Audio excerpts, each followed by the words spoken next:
There's a lot of things that we do at Fitness Lying Down that are kind of sneaky balance. People don't really understand, but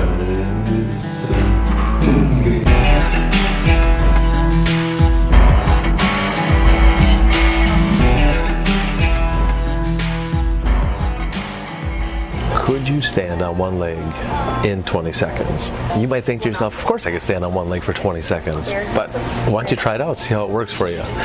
And you'd be amazed, I'm still amazed with how many people out there are unable to stand on one leg for 20 seconds.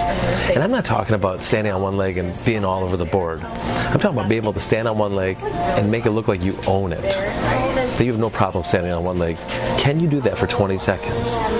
Now when you think about that, think about how many people struggle with standing on one leg for 20 seconds.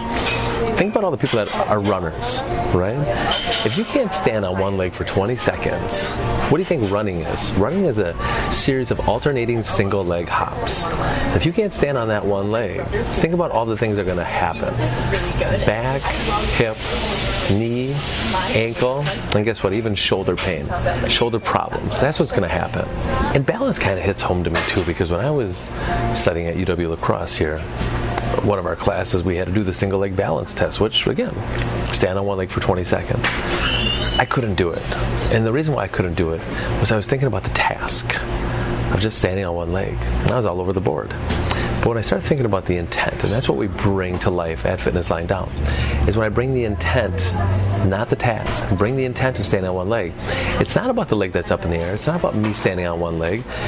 It's about the intent of pushing into the ground, creating that tension. And why that tension? It all starts with your foot on the floor. Think about this. You have 206 bones in your body. 26 bones are in each foot. So if you look at the math, 206 bones, 52 bones in your feet. That's like a quarter of your bones are in your feet. That's kind of important, don't you think? So when I can grab the ground with my feet, I create that tension, and that sends signals. That gets things going, all the way up, especially, most importantly, into my hip. So that foot relationship, that stability that I create there allows for a better platform. And then I can stand on one leg. And you might be thinking to yourself, well, functional training, I mean, when do I ever just stand on one leg and do nothing? And that's true.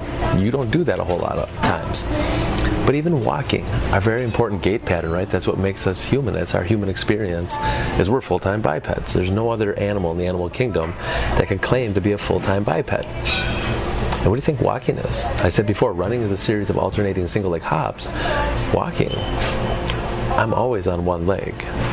So no wonder why people fall. No wonder why people slip and they lose their balance, because they struggle standing on one leg. One of my favorite balance exercises is our dead bugs. And you might be thinking again, why? Why the dead bugs? It's almost like my answer for everything, right? We're a being of connections. My glute on the one side, my hip on the one side, has a special relationship with my lat on the other side. So I'm able to make that connection, and that's going to stabilize me even better. That's going to be that core connection. That's what single leg balance is.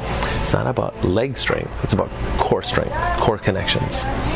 So now when I can improve that, now of course the human experience doesn't find us on the ground lying on our backs often.